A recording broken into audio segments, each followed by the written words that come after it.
Ćao ljudovi, dobrodošli na naš YouTube kanal Jasaštajn, itd. Što youtuberi uvek kažu u svom videu.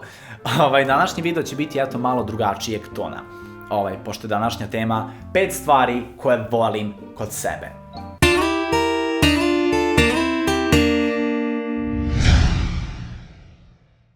Ako me neko pita šta je to što recimo ne volim kod sebe, ja mogu bukvalno ovako iz topa reći milion jednu stvar koju sebi zameram ili ne volim ili ne podnosim kod sebe. Ali ako me neko pita, ili još bolje ako sebe pitam šta je to što volim kod sebe, uglavnom bukvalno nemam odgovor. Verujem da je to problem kod mnogih i da je to dosta osetljiva tema kod mnogih. To je dosta osetljiva tema kod mene lično. I verujem da ja nemam najbolji odgovor na ovu temu, ali mogu započeti razgovor, pošto verujem da se ne priča toliko o ovome, pogotovo sa našom online YouTube zajednicom. Ono što mogu da uradim jeste da rekreiram scenu koju sam imao u svojoj srednjoj školi, u Karlovačkoj gimnaziji, gde je naša profesorica psihologije započela čas na malo drugačiji način, tako što nas je pitala jedno veoma jednostavno pitanje.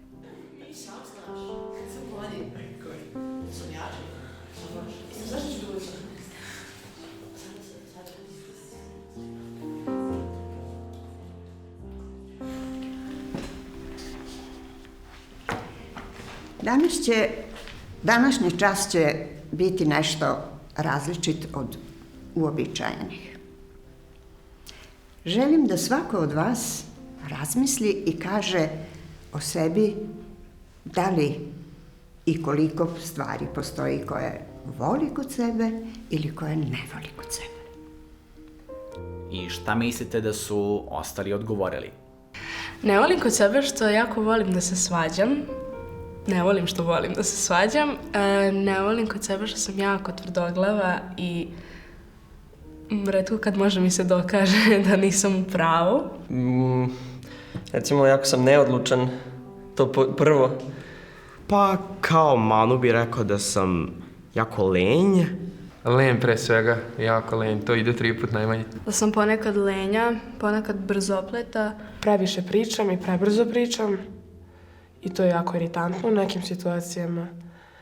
A vrlina, ne znam. Dosta sam hladnokrvna prema drugima. Rijetko kada uradim ono što sam rekao da ću uraditi. Odnosno, rijetko kada sam organizovan. Pa, mislim da sam malo lenja. Volim da spavam previše i to baš nije dobro. Ne znam šta bi još rekao. Možda bi... Koliko bi mi život bio lakše da malo ranije ustajem. Jedino to, da mi duže traje dan. Možda, mislim, to je u nekim momentima dobro što sam jako samokritična, ali u nekim je loše. Mislim, pretera malo. Mislim da uglavnom svi misle za sebe, da su lenji, bar iz mog razreda, da bi trebali više da se potrude i kao da ih ne dotiče previše škola, ocene i tako to, nego čisto ne zanima ih ništa, nemaju sad neki hobi ili nešto, nego su onako... Dobro, do sada smo uglavnom čuli sve negativno, ali sigurno i sigurna sam da postoje i pozitivne stvari koje sami o sebi mislite. Marko? Pa to je jako teško. Mislim, ne znam kako je o sebi da kažem nešto lepo.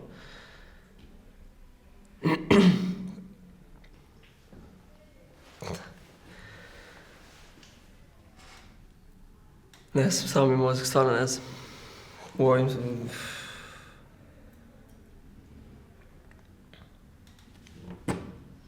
Dobro. Ima li u ovoj učionici neko ko bi mogao o sebi da kaže nešto pozitivno?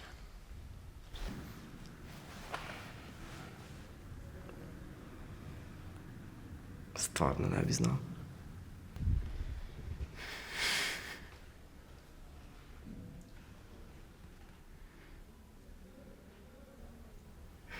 Ne znam stvarno. Ne znam šta da kažem. Irina? Pa lakše bi mi bilo da kažem neku svoju manu, zato što ne volim sebe da hvalim i ne volim kad me drugi hvale. Ne volim sebe da hvalim, to baš mrzim. Više volim kada, ako drugi vide neku vrlinu meni, da mi oni to kažu, nego da sam pričam o tome. Meni je lakše da kažem nešto loše, zato što ako kažem dobro, onda ću se osjećati umišljeno. Isto, potpuno isto. Pa uglavnom sebe kritikujem jer uvek znam da može bolje i tako.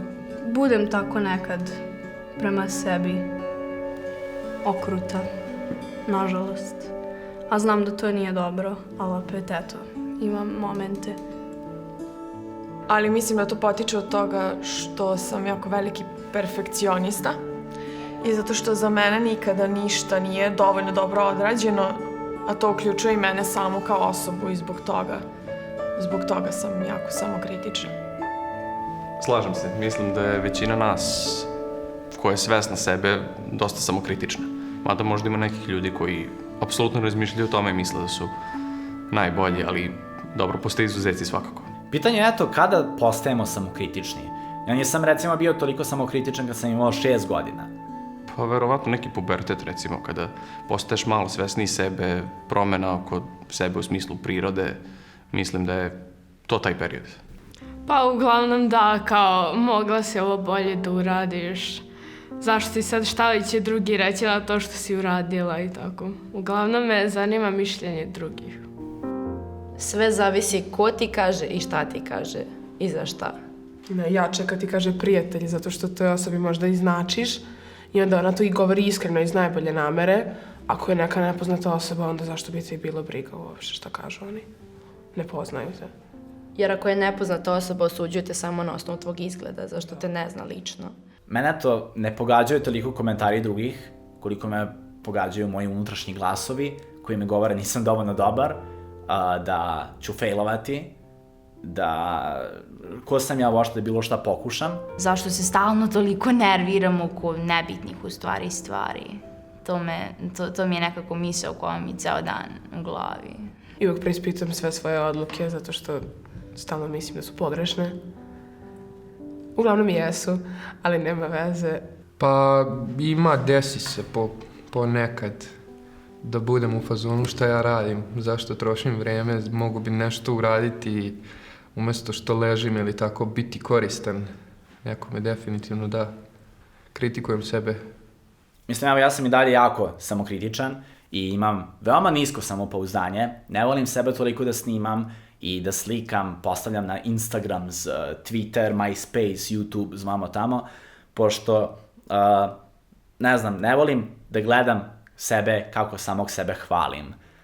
To nije u moje nekoj prirodi. I verujem da postoje mnogi koji, eto, ne vole sebe toliko da hvale online, što je naravno okej, sasvim je okej. Ali mnogi žele sebe da hvale na internetu kako bi pokušali sebe da dokažu na neki način. Obično ljudi koji govore dosta o sebi i da su, kako ističu da su dobri, onda oni obično su narcisi. Da nemaju baš samopouzdanje, nego jednostavno žele da se ubede u to, kao da su oni savršeni i sve, čisto kako bi prihvatili sebe. Mislim, pričaju svakodnevno da su oni najbolji da bi počeli da stvarno veruju u to. Da on ima sve najbolje, da je njegov uvek najbolje, da je njegov tata najjači tata, jači od svačijeg tate. Da, takvi ljudi definitivno.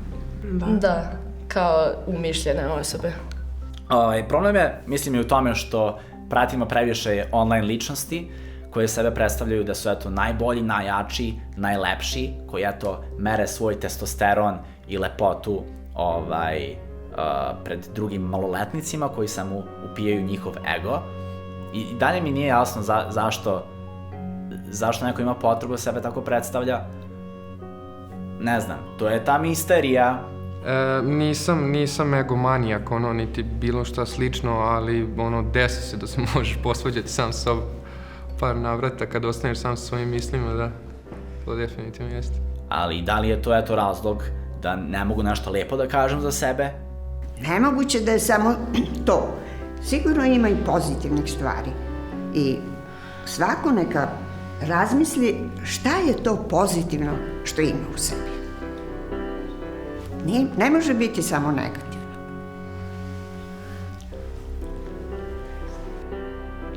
Vidiš, ne volim puno stvari o sebi, tako da... Daj da razmislim još malo. Ali onda nas je profesorica pitala da li imamo nešto lijepo da kažemo o osobi pored sebe. Barbari. Ja nju jako volim. I ona mi je onako baš dobra drugarica.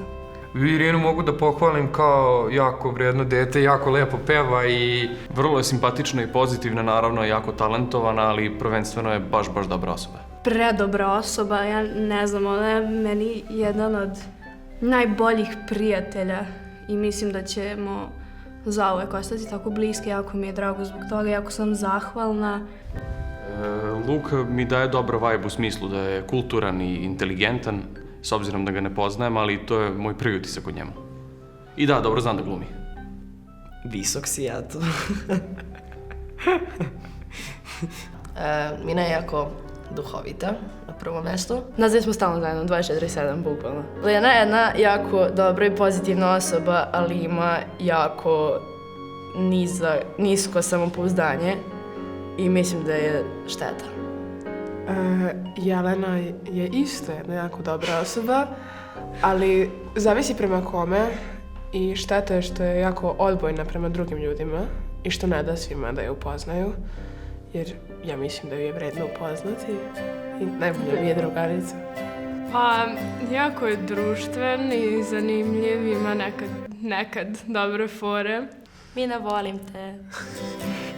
Pa, u suštini smo jedna te ista osoba, ono. Što je kakav jedan, takav i drugi, malte ne smo precrtani. A ne mogu sebe da hvalim opet, jer smo isti, razumeš što hoće da ti kažem. Pa jako lepo peva. Jako lepo peva, to iskreno, stvarno jako lepo peva, to nisam znao zapravo, nije nešto često solo pevala i onda smo trebali nešto da radimo i onda je krenula da peva i zapravo jako dobro zvučalo. A ne peva toliko često, ne može baš da se čuje često. To je to. Jako je bilo zanimljivo slušati reakcije ljudi kada čuju da ih neko hvali. Pa verovatno bi se malo zacrvenela i bilo bi kao hvala, to mi niko nije rekao do sad. Pogotovo ako se ne slažem s tim, onda ne znam da kažem hvala, jer ako kažem hvala ne slažem se za šta se zahvaljujem, a neću ni da budem nepristojna pa da ne kažem hvala. Da, jer džabe mene neko hvali ako ja ne mislim to o sebi, a neko mi kaže da je to dobro. Pa, ja sam otvoren i za pohvale i za kritike, naravno, ali naravno da prija kad te neko pohvali, ali također ti prija kad znaš da nešto ne radiš kako treba, da bi mogao da ispraviš tu u budućnosti. Također, više volim da čujem kada mi neko kaže Petre, nisi ovo dobro uradio zato što itd. Mislim i pohvale uvek super, podstiče i motiviše čoveka da bude još bolji, ali opet za kritiku sam više otvoreni, to jest uši su mi skoncentrisani više za kritiku. Reći 25 komplimenata i jednu uvredu uvek će biti jača uvreda, zašto je tako. Da. Ali verujem da je okej pohvaliti samog sebe. Volim kod sebe što mogu da budem organizovan, što mogu da budem duhovit, što mogu da budem uporan. Govorim mogu da budem zato što to uglavnom nije tako, ali mogu kada se stvarno potrudim. 5 puta lenje. Šalim se, i duhovit. S vremena na vrijeme.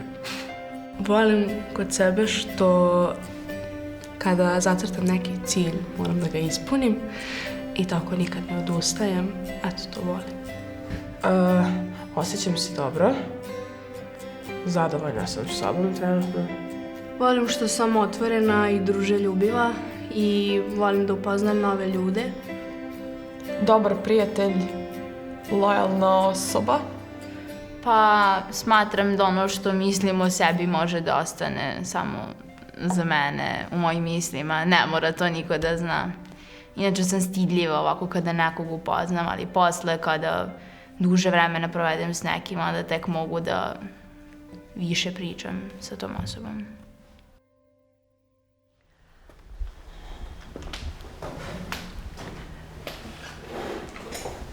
Pa evo, čuli smo dosta stvari, a razlog zašto sam pokrenula ovakav razgovor i ovaj tip časa poslužio je da naučite nešto što zapravo nije domaći zadatak, nije iz udžbenika, nego da naprosto razmislite o svojim osobinama, bile one pozitivne ili negativne, pozitivne da razvijate, negativne da ispravljate, ali da steknete samopouzdanje u ono zašto ste se vi odlučili. To je veoma važno. To je bio cilj ovog razgovora. Sejci. I eto, hteo sam da pokrenem ovaj razgovor sa vama, da možda pokušate da vidite šta je to što volite kod sebe, cenite kod sebe. Ako vam i dalje možda, recimo, ništa ne pada na pamet, možete pitati nekog pored vas, da li je to drugar, neko iz porodice, neki profesor, jer verujem da treba ceniti sebe. Wow, ko bi rekao, treba ceniti sebe, ali ne u onom smislu da druge spuštaš na zemlju i da se predstavljaš kao neki egomanijak koji je najbolji na internetu ili offline. Da, cenite sebe. Bravo, Milane. Poruka dana, cenite sebe. Ali realno, pošto provešete ceo život sa sobom, tako da zašto ne biti svoj drugar? Ako neko ima nešto da kaže na ovu temu, verujem da ima, pošto je dosta zanimljiva tema, slobodno doprinesite ovom razgovoru dole u komentarima, stvarno me zanima da vidim što imate da kažete o svemu ovome. Makar napišite šta je to što volite kod sebe. I eto, to je bilo to. Keep smiling, buraz. Sejci.